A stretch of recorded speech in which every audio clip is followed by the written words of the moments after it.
we all act consistent with who we believe we are. I tell people the strongest force in the whole human personality is this need to stay consistent with how we define ourselves. Most people, if they really look at how they're living their life today, it's based on a set of standards, a set of beliefs that they made choices about 10, 20, 30 or more years ago. I mean, very often we made decisions in our youth or very young about what to believe, about what we were capable of, about who we are as a person, and that becomes the glass ceiling, if you will, that controls us. I'd like to ask you to take a look at any place you've got a limitation and ask yourself, when did I decide to accept that limitation? If you identify yourself in a new way and you own that every day, and that becomes the standard of how you live, you'll find the way to make that standard real.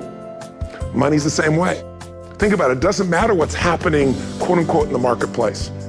People that make money find a way to make money no matter what, don't they? I mean, most people's standard is to pay their bills. So that's what most people find a way to do, even when economic times get tough. Most people, if that's their absolute standard, they find a way. Some people's standard is pay their bills most of the time. And so most of the time they do. Some people's standard is not just to pay their bills, but to take care of their family and maybe even some of their friends. And they find a way. In fact, you know, some people may be in a family where they don't have enough money, they barely have money to pay their bills, they work their guts out, and then somebody, their mother, their father, somebody else, their sister gets ill, and there's not enough money to take care of it, nobody else has money in the family, they don't either, but they find a way to get that money to take care of their mother or father, don't they? And pay their bills. They never could do it before, why? The situation made them raise their own standard, and not everybody does that. Somebody else in the family might have money and still not take care of their mother. It all comes down to the inner game, my friends. Changing your life is a change in the inner game. The outside world you can't control, but you have absolute control over this one if you learn the dynamics of what shapes you. Raise your standard. And if you really want to do it, success and failure are not giant events. They don't just show up. You don't just suddenly become successful or suddenly have this cataclysmic event that makes you fail. It may look that way. But failure comes from all the little things. It's failure to make the call. It's failure to check the books. It's failure to say, I'm sorry. It's failure to push yourself to do things physically that you don't want to do. And all those little failures day after day come together until one day some cataclysmic event happens and you blame that. That event happened because you missed all the little stuff. Do you agree with me? And success, by the way, is not some overnight event. It's all these little things. Success is having a vision. Success is making it compelling. Success is really seeing it, feeling it every day with strong enough reasons. Success is feeling the sense that I'm here to grow and I'm here to gift something to the world more than just myself. Success is caring about other people. Success is calling and saying, I love you in the middle of the day for no damn reason. Or sending a note. That'll change your relationship. Have a ritual of something funny, playful, or a surprise you do. How many relationships are dead today because they have no surprise rituals anymore? People are rewarded in public for what they practice for years in private.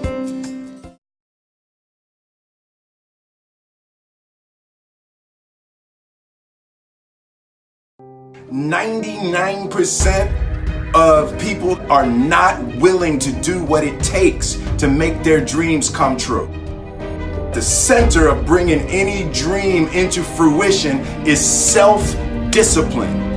I believe that self-discipline is the definition of self-love.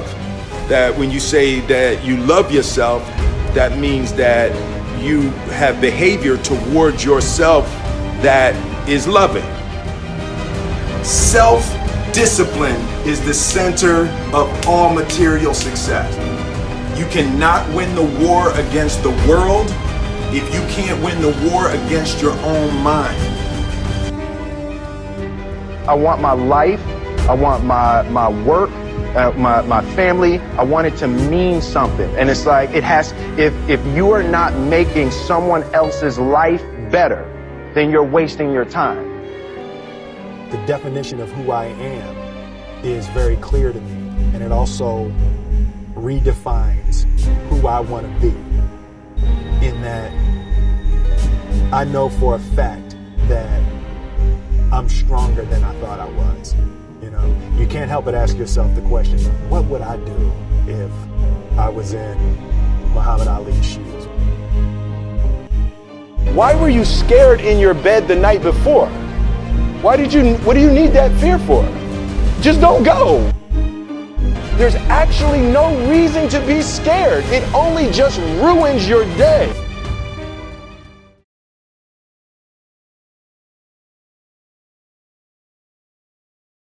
Some of you going to sleep and you don't deserve rest. You need to know your why. And my why wakes me up every single morning. Why do you do what you do? Why do you do what you do? And that's so important.